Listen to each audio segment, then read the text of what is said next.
आकाशवाणी मन की बात.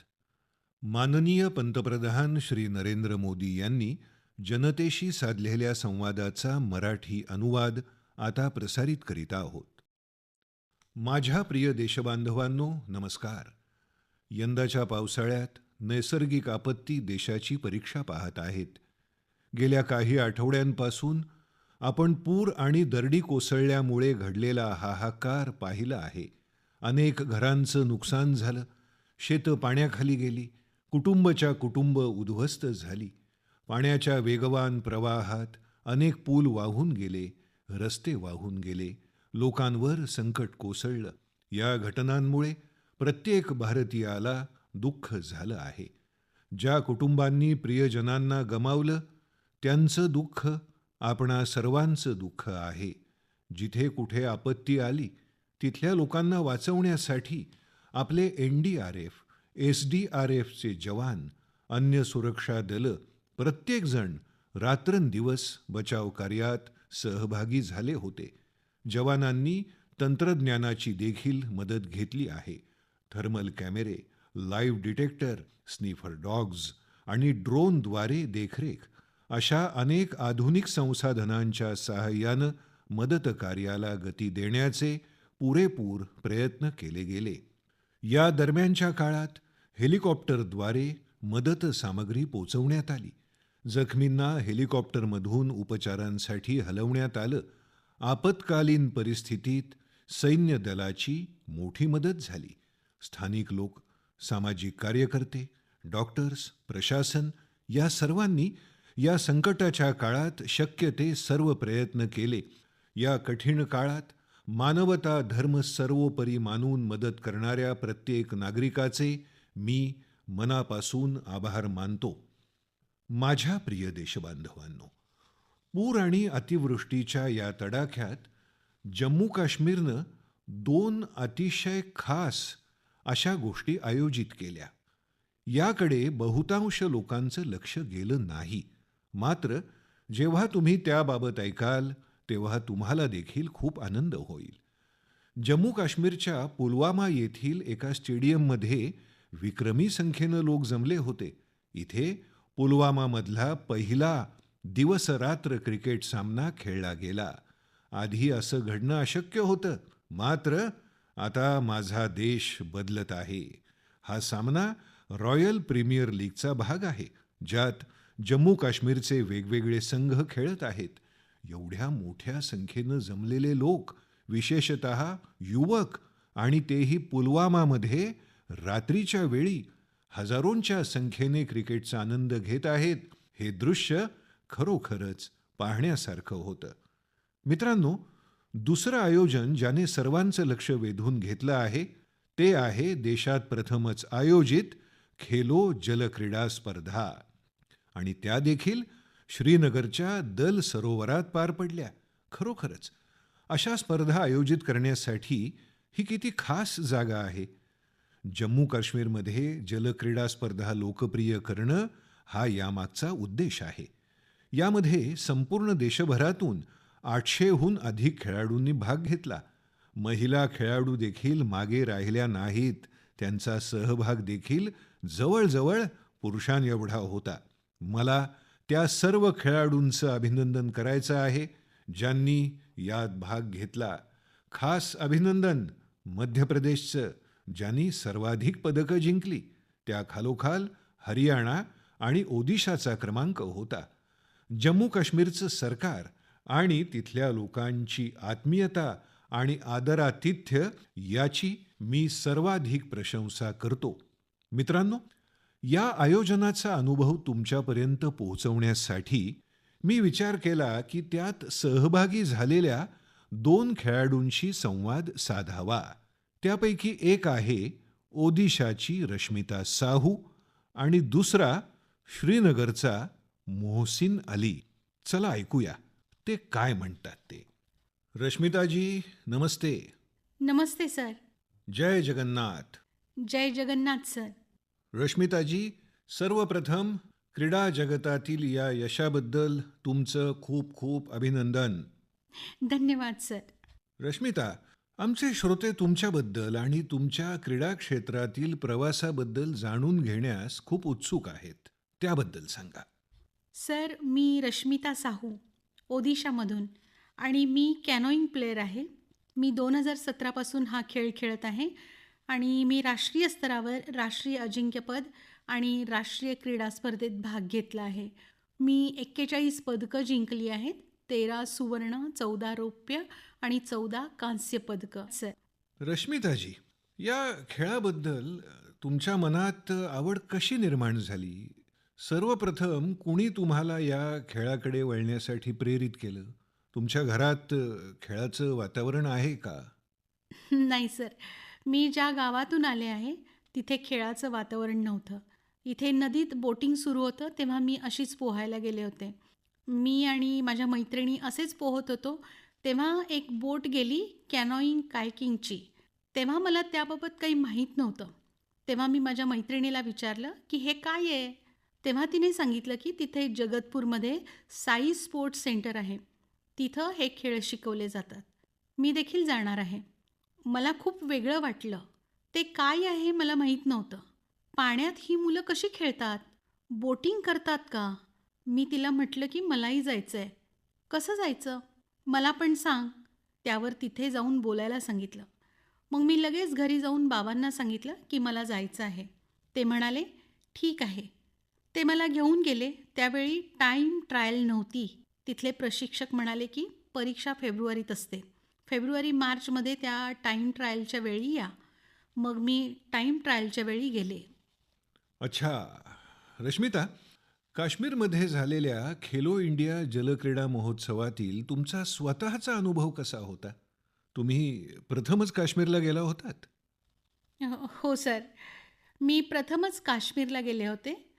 तिथे आमचा खेलो इंडिया जलक्रीडा महोत्सव आयोजित करण्यात आला होता. त्यात मी 2 प्रकारांमध्ये सहभागी झाले होते. सिंगल्स 200 मीटर आणि 500 मीटर डबल्समध्ये आणि मी दोन्ही प्रकारात सुवर्ण पदकं जिंकली आहेत सर. अरे वा! दोन्हींमध्ये जिंकलं. हो सर. खूप खूप अभिनंदन. धन्यवाद सर. अच्छा. रश्मिता, वॉटर स्पोर्ट्स व्यतिरिक्त तुम्हाला आणखी काय आवडतं? सर, वॉटर स्पोर्ट्स व्यतिरिक्त मला खेळांमध्ये धावायला खूप आवडतं. जेव्हा मी सुट्टीवर असते, तेव्हा मी धावायला जाते. माझं जे जुनं मैदान आहे, तिथं मी थोडंसं फुटबॉल खेळायला शिकले होते. त्यामुळे तिथं जेव्हा जाते, मी खूप धावते आणि मी फुटबॉल देखील खेळते थोडंफार. म्हणजे खेळ तुमच्या रक्तात आहे. हो सर. मी जेव्हा शाळेत 1ली ते 10वी इयत्तेत होते, तेव्हा ज्या कुठल्या स्पर्धेत मी सहभागी व्हायचे, त्या सगळ्यात मी पहिला क्रमांक पटकवायचे. रश्मिता, ज्या लोकांना तुमच्याप्रमाणे खेळामध्ये प्रगती करायची आहे, त्यांना जर कुठला संदेश द्यायचा असेल, तर काय सांगाल? सर, अनेक मुलं आहेत, ज्यांना घराबाहेर पडायला बंदी असते आणि मुली असतील तर बाहेर कसं जाणार आणि कुणाकुणाच्या पैशाच्या अडचणी असतात. त्यामुळे त्यांना खेळ सोडावा लागतो आणि ही जी खेलो इंडिया योजना आहे, त्यात अनेक मुलांना आर्थिक मदत मिळत आहे आणि अनेक मुलांना खूप प्रकारची मदत मिळत आहे. त्यामुळे खूप मुलं पुढं जाऊ शकत आहेत आणि मी सर्वांना सांगेन की खेळणं सोडू नका. खेळाच्या माध्यमातून तुम्ही खूप पुढे जाऊ शकता. त्यामुळे खेळ तर एक खेळ आहे, ज्यामुळे शरीराचा प्रत्येक अवयव तंदुरुस्त राहतो आणि खेळामध्ये पुढे जाऊन भारतासाठी पदक जिंकणं हे आमचं कर्तव्य आहे सर. बर. रश्मिताजी, मला खूप छान वाटलं. तुमचं पुन्हा एकदा खूप खूप अभिनंदन आणि तुमच्या वडिलांना माझा नमस्कार सांगा. कारण त्यांनी इतक्या कठीण परिस्थितीत एका मुलीला पुढे जाण्यासाठी एवढं प्रोत्साहन दिलं. माझ्याकडून खूप खूप शुभेच्छा. धन्यवाद. धन्यवाद सर. जय जगन्नाथ. जय जगन्नाथ सर.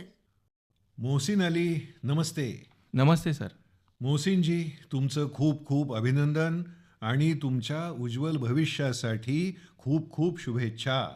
धन्यवाद sir. Mohsin, Khelo India water sports festival आणि त्यातही सर्वात पहिलं सुवर्णपदक तुम्ही जिंकलं. तुम्हाला कसं वाटलं? सर, मला खूप आनंद झाला. मी सुवर्णपदक जिंकलं खेलो इंडियामध्ये, जी प्रथमच इथे काश्मीरमध्ये पार पडली. मोहसिन, लोकांमध्ये काय चर्चा आहे? खूपच चर्चा आहे सर. संपूर्ण कुटुंब खूप खुश आहे. आणि तुमच्या शाळेतले? शाळेतले देखील सगळे खुश आहेत. काश्मीरमध्ये सगळे म्हणतात, तू तर सुवर्णपदक विजेता आहेस. मग आता तुम्ही तर मोठे सेलिब्रिटी झाला आहात. हो सर. अच्छा. वॉटर स्पोर्ट्सबद्दल आवड कशी निर्माण झाली आणि त्याचे काय फायदे दिसत आहेत तुम्हाला? लहानपणी मी पहिल्यांदा दल सरोवरात ती बोट चालताना पाहिली होती. वडिलांनी मला विचारले, की तू हे करशील का? हो, मलाही आवडते. मग मी तिथे मध्यभागी असलेल्या मॅडमकडे गेलो. मग बिल्किस मॅडमनी मला शिकवलं. अच्छा. मोहसिन, संपूर्ण देशभरातून लोक आले होते. प्रथमच वॉटर स्पोर्ट्स स्पर्धा आयोजित करण्यात आली होती आणि ती देखील श्रीनगरमध्ये, ती देखील दल सरोवरात. एवढ्या मोठ्या संख्येनं देशातले लोक आले तेव्हा तिथल्या लोकांची काय प्रतिक्रिया होती? खूप आनंद झाला सर. सगळे म्हणत होते, चांगली जागा आहे, सगळं चांगलं आहे इथे, सगळ्या सुविधा चांगल्या आहेत. खेलो इंडियामध्ये इथे सगळं चांगलं झालं. तर तुम्ही कधी काश्मीरच्या बाहेर कुठे खेळायला गेला आहात का? हो सर, मी भोपाळला गेलो आहे, गोव्याला गेलो आहे, केरळला गेलो आहे, हिमाचलला गेलो आहे. अच्छा, तुम्ही तर संपूर्ण भारत पाहिला आहे. हो सर. अच्छा, एवढे सगळे खेळाडू तिथे आले होते. हो सर. मग काही नवीन मित्र केले की नाही? सर, खूप मित्र झाले. एकत्र या दल सरोवरात, लाल चौकात सर्व ठिकाणी आम्ही फिरलो. पहलगामला देखील गेलो होतो सर, सगळ्या ठिकाणी. मी तर पाहिलं आहे की जम्मू काश्मीरमध्ये प्रतिभावंत खेळाडू खूप आहेत. हो सर. जम्मू आणि काश्मीरमधले आपले जे युवक आहेत त्यांच्यामध्ये देशाला गौरव मिळवून देण्याचं सामर्थ्य आहे आणि तुम्ही ते करून दाखवलं आहे. सर, माझं स्वप्न आहे ऑलिम्पिकमध्ये पदक जिंकण्याचं. तेवढंच स्वप्न आहे. वाह, शाबास. तेच स्वप्न आहे सर. तुमचं बोलणं ऐकूनच माझ्या अंगावर काटा आला. सर, तेवढंच माझं स्वप्न आहे. ऑलिम्पिकमध्ये पदक जिंकणं, देशाचं राष्ट्रगीत वाचताना ऐकणं, बस तेच माझं स्वप्न आहे. माझ्या देशातील एका कामगार कुटुंबातला मुलगा एवढी मोठी स्वप्न पाहतो याचा अर्थ हा देश खूप पुढे जाणार आहे. सर, खूप पुढे जाणार आहे. इथे खेलो इंडिया स्पर्धेचं आयोजन केल्याबद्दल आम्ही भारत सरकारचे आभारी आहोत. हे पहिल्यांदाच इथे घडलं आहे सर. म्हणूनच शाळेतही तुमचा जय जयकार होत असेल. हो सर. अच्छा मोहसिन, तुमच्याशी बोलून मला खूप छान वाटलं आणि माझ्याकडून तुमच्या वडिलांना विशेष धन्यवाद सांगा, कारण त्यांनी कष्टाचं जीवन जगूनही तुमचं जीवन घडवलं आणि तुम्ही तुमच्या वडिलांना दिलेल्या शब्दाप्रमाणे अजिबात आराम न करता 10 वर्ष तपश्चर्या केली. ही खेळाडूसाठी खूप मोठी प्रेरणा असते आणि तुमच्या प्रशिक्षकांचं देखील मी खूप अभिनंदन करतो, ज्यांनी तुमच्यासाठी एवढी मेहनत घेतली. माझ्याकडून खूप खूप शुभेच्छा, खूप खूप अभिनंदन. धन्यवाद सर. नमस्कार सर. जय हिंद. मित्रहो, एक भारत श्रेष्ठ भारत ही भावना देशाच्या एकतेसाठी आणि विकासासाठी अत्यंत आवश्यक आहे आणि निश्चितच यामध्ये खेळाची महत्त्वपूर्ण भूमिका आहे. आणि त्यामुळेच मी म्हणतो की जो खेळतो तोच खुलतो. आपला देश सुद्धा जितके सामने खेळेल तितकाच तो बहरेल. आपल्या दोघा खेळाडूंना आणि आपल्या सहकाऱ्यांना माझ्याकडून खूप खूप शुभेच्छा. माझ्या प्रिय देशवासियांनो, तुम्ही UPSCचं नाव तर नक्की ऐकलं असेलच. ही संस्था देशातल्या सर्वात कठीण परीक्षांपैकी एक असलेल्या नागरी सेवा परीक्षा आयोजित करते. आपण सर्वांनी अनेक वेळा नागरी सेवा टॉपर्सच्या प्रेरणादायी मुलाखती ऐकल्या आहेत. कठीण परिस्थितीत शिक्षण घेतल्यानंतर हे तरुण आपल्या कठोर परिश्रमानं या सेवेत स्थान मिळवतात. पण मित्रांनो, UPSC परीक्षेबद्दल आणखी एक सत्य आहे. असेही हजारो उमेदवार असतात जे अत्यंत सक्षम असतात. त्यांची मेहनत देखील इतरांपेक्षा कमी नसते, परंतु अगदी थोड्या फरकामुळे ते अंतिम यादीत पोहोचू शकत नाहीत. या उमेदवारांना इतर परीक्षांसाठी पुन्हा तयारी करावी लागते. त्यामुळे त्यांचा वेळ आणि पैसा दोन्ही वाया जातं. म्हणूनच आता अशा हुशार विद्यार्थ्यांसाठी एक डिजिटल मंच तयार करण्यात आला आहे आणि त्याचं नाव आहे प्रतिभा सेतू. प्रतिभा सेतूमध्ये अशा उमेदवारांचा तपशील ठेवण्यात आला आहे ज्यांनी विविध UPSC परीक्षांचे सर्व टप्पे उत्तीर्ण केले आहेत, परंतु त्यांचं नाव अंतिम गुणवत्ता यादीत झळकलं नाही. या पोर्टलवर अशा 10,000हून अधिक हुशार तरुणांची डेटा बँक आहे. काही जण नागरी सेवांसाठी तयारी करत होते, काही अभियांत्रिकी सेवांमध्ये सहभागी होऊ इच्छित होते, काहींनी वैद्यकीय सेवांचा प्रत्येक टप्पा उत्तीर्ण केला होता, परंतु अंतिम फेरीत त्यांची निवड झाली नाही. अशा सर्व उमेदवारांची माहिती आता प्रतिभा सेतू पोर्टलवर उपलब्ध करून दिली जात आहे. खाजगी कंपन्या या पोर्टलवरून या हुशार विद्यार्थ्यांची माहिती मिळवू शकतात आणि त्यांना नोकरी देऊ शकतात. मित्रांनो, या प्रयत्नांचे परिणामही समोर येऊ लागले आहेत. या पोर्टलच्या मदतीनं शेकडो उमेदवारांना तत्काळ नोकऱ्या मिळाल्या आहेत आणि जे तरुण थोड्या फरकानं थबकले होते ते आता नवीन आत्मविश्वासानं पुढे जात आहेत. माझ्या प्रिय देशवासियांनो, आज संपूर्ण जगाचं लक्ष भारताकडे आहे. भारतात लपलेल्या क्षमतेवर संपूर्ण जगाची नजर आहे. या संबंधीचा एक आनंददायी अनुभव मी तुमच्यासोबत सामायिक करू इच्छितो. तुम्हाला माहिती आहे की सध्या पॉडकास्ट खूप फॅशनमध्ये आहे. लोक वेगवेगळ्या विषयांशी संबंधित पॉडकास्ट पाहतात आणि ऐकतात. अलीकडेच मीही काही पॉडकास्टमध्ये भाग घेतला होता. असाच एक पॉडकास्ट जगातले प्रसिद्ध पॉडकास्टर लेक्स फ्रीडमन यांच्यासोबत केला होता. त्या पॉडकास्टमध्ये बऱ्याच गोष्टींवर चर्चा झाली आणि जगभरातल्या लोकांनी तो ऐकलाही. आणि जेव्हा पॉडकास्टमध्ये चर्चा सुरू होती तेव्हा मी संभाषणात एक विषय उपस्थित केला होता. जर्मनीतल्या एका खेळाडूनं तो पॉडकास्ट ऐकला आणि त्याचं लक्ष मी त्यात काय म्हटलं होतं यावर केंद्रित झालं. तो त्या विषयाशी इतका जोडला गेला की प्रथम त्यानं त्या विषयावर संशोधन केलं आणि नंतर जर्मनीतल्या भारतीय दूतावासाशी संपर्क साधला आणि मग त्यांनी एक पत्र लिहिलं की तो त्या विषयावर भारताशी संपर्क साधू इच्छितो. तुम्ही विचार करत असाल की मोदीजींनी पॉडकास्टमध्ये अशा कोणत्या विषयावर चर्चा केली की ज्यामुळे एका जर्मन खेळाडूला प्रेरणा मिळाली. हा विषय काय होता?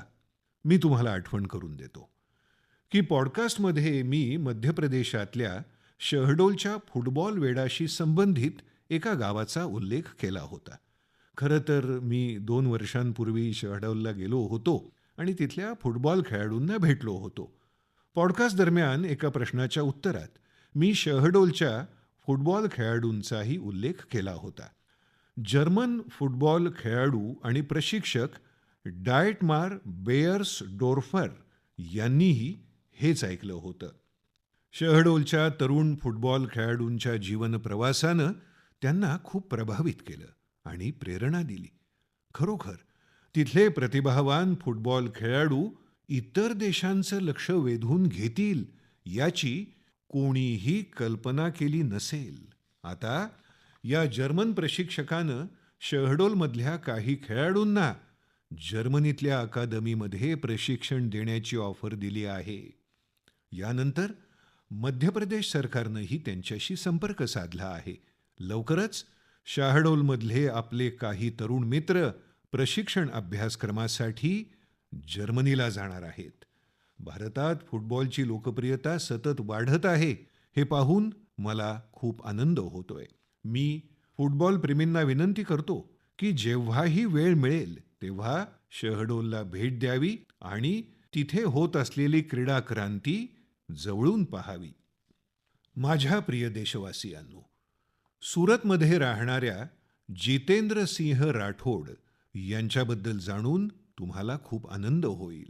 तुमचं मन अभिमानाने भरून येईल. जितेंद्र सिंह राठोड हे एक सुरक्षा रक्षक आहेत आणि त्यांनी असा एक अद्भुत उपक्रम हाती घेतला आहे जो प्रत्येक देशभक्तासाठी एक मोठी प्रेरणा आहे. गेल्या काही वर्षांपासून ते भारतमातेच्या रक्षणासाठी आपल्या प्राणांची आहुती देणाऱ्या सर्व सैनिकांची माहिती गोळा करत आहेत.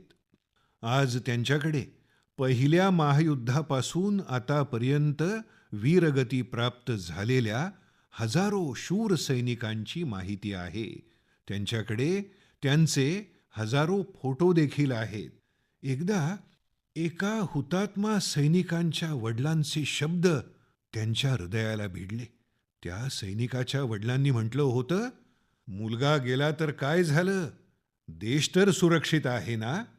या एका गोष्टीनं जितेंद्र सिंह यांच्या हृदयात देशभक्तीची एक अद्भुत उर्मी निर्माण झाली.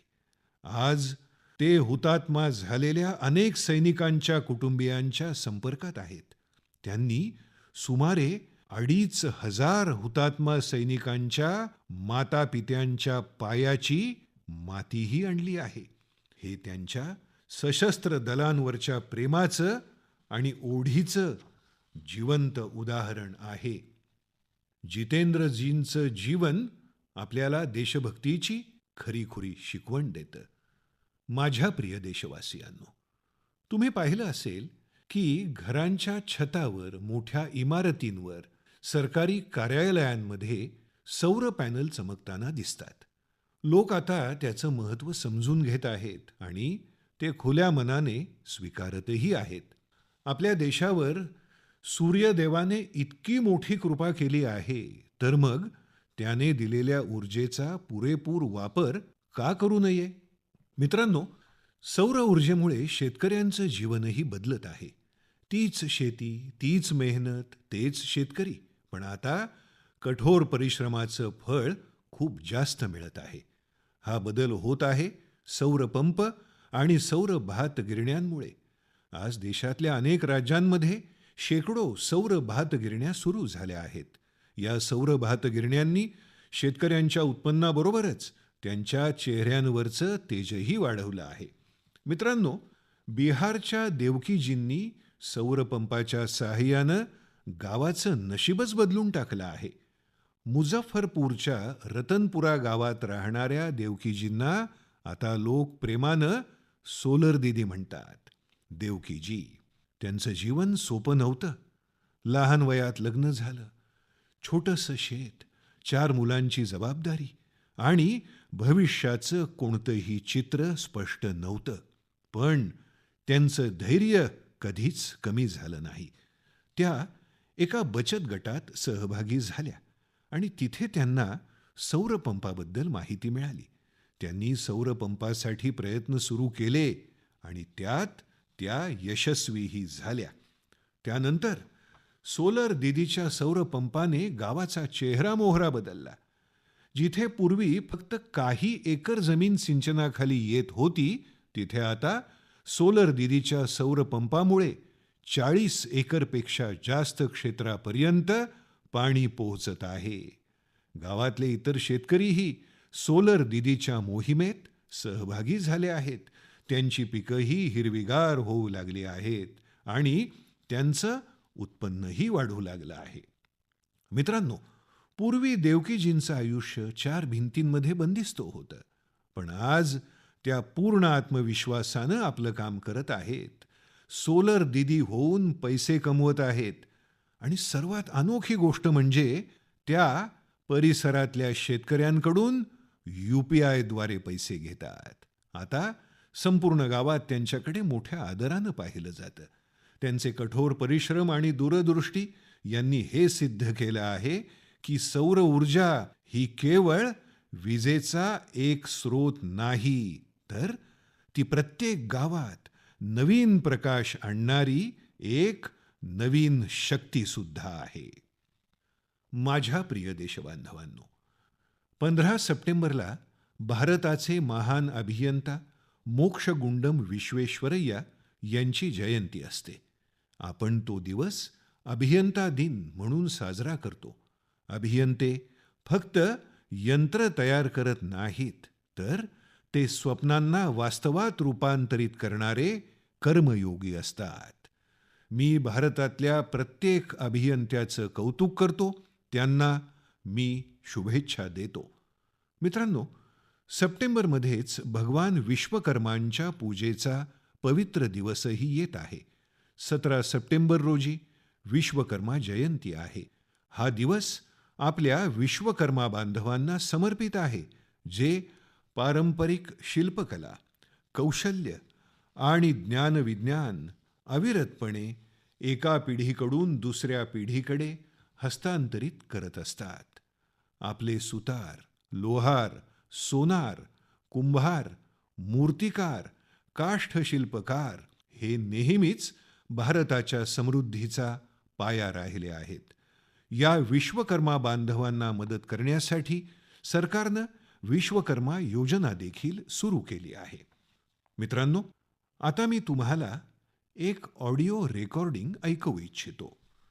तो ये जो मानपत्र में आपने लिखा है, ये स्टेटों के बारे में मैंने जो कुछ किया या हैदराबाद के बारे में हमारी गवर्नमेंट ने जो कुछ किया, ठीक है किया, लेकिन आप जानते हैं कि हैदराबाद का किस्सा इस तरह से हमने किया, उसमें कितनी मुसीबत हुई। सब स्टेटों के साथ, सब प्रिंसेस के साथ हमने वायदा दिया था कि भाई कोई प्रिंस का, कोई राजा का हम अलग फैसला नहीं करेंगे, सबका एक हिसाब, जैसे सबका होता है ऐसा उनका भी होता है। लेकिन उनके लिए हमने वहां तक अलग समझौता किया। मित्रांनो, हा आवाज लोह पुरुष सरदार वल्लभभाई पटेल यांचा आहे. हैदराबादमधल्या घटनांबद्दल त्यांच्या आवाजातल्या वेदना तुम्हालाही जाणवल्या असतील. पुढच्या महिन्यात सप्टेंबरमध्ये आपण हैदराबाद मुक्ती संग्राम दिवस देखील साजरा करणार आहोत.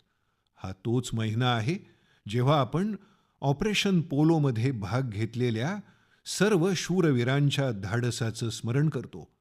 तुम्हाला सर्वांना माहिती आहे की ऑगस्ट 1947 मध्ये जेव्हा भारताला स्वातंत्र्य मिळालं, तेव्हा हैदराबाद वेगळ्या परिस्थितीत होतं. निजाम आणि रझाकारांचे अत्याचार दिवसेंदिवस वाढत चालले होते.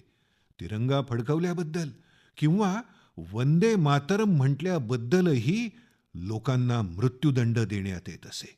महिला आणि गरिबांवर अत्याचार होत होते. त्यावेळी बाबासाहेब आंबेडकरांनीही इशारा दिला होता की ही समस्या खूप मोठी होत चालली आहे.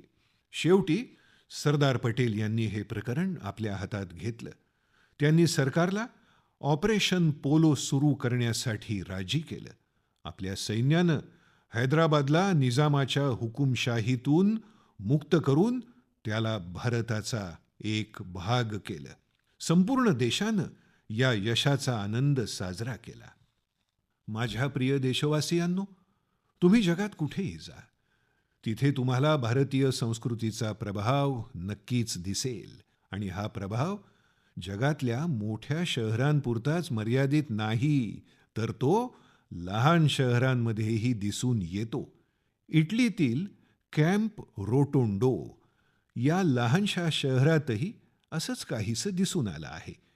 महर्षी वाल्मिकींच्या पुतळ्याचं इथे अनावरण करण्यात आलं आहे. स्थानिक महापौरांसह परिसरातल्या अनेक महत्त्वाच्या व्यक्तींनीही या कार्यक्रमात सहभाग घेतला होता.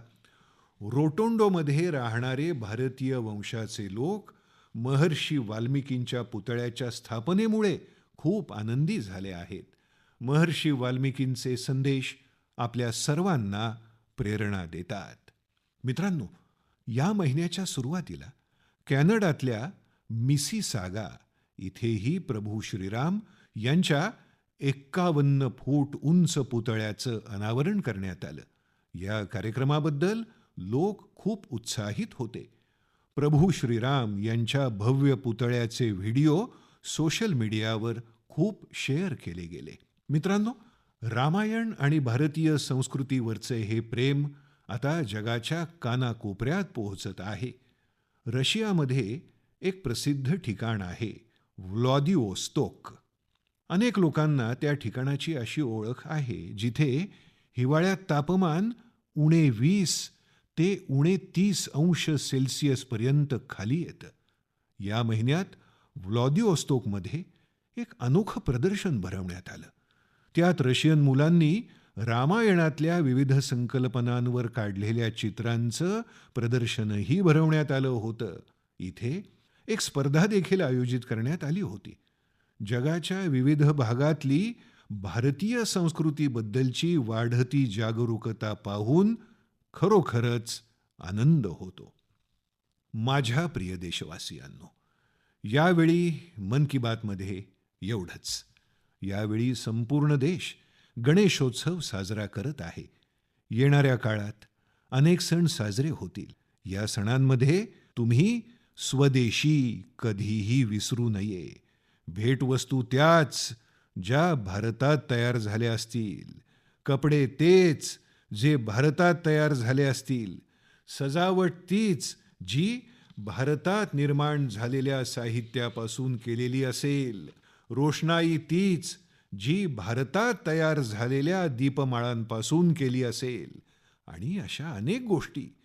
जीवनाच्या प्रत्येक गरजेची प्रत्येक गोष्ट स्वदेशी असावी.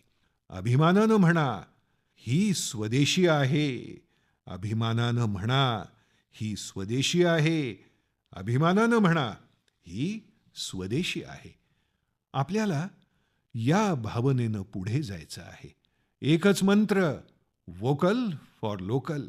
एकच मार्ग, आत्मनिर्भर भारत. एकच ध्येय, विकसित भारत. मित्रांनो, ह्या सर्व आनंदात स्वच्छतेवर भर देत राहा. कारण जिथे स्वच्छता असते तिथे उत्सवांचा आनंदही वाढतो. मित्रांनो, मन की बातसाठी असेच तुमचे संदेश मोठ्या संख्येनं मला पाठवत राहा. या कार्यक्रमासाठी तुमची प्रत्येक सूचना खूप महत्त्वाची आहे. तुमचा अभिप्राय मला पाठवत राहा. पुढच्या वेळी जेव्हा आपण भेटू तेव्हा आपण आणखी नवीन विषयांवर चर्चा करू. खूप खूप धन्यवाद. नमस्कार. मन की बात. माननीय पंतप्रधान श्री नरेंद्र मोदी यांनी जनतेशी साधलेल्या संवादाचा मराठी अनुवाद आपण ऐकला. हा मराठी अनुवाद आकाशवाणी मुंबई अस्मिता वाहिनीवरून प्रसारित करण्यात आला.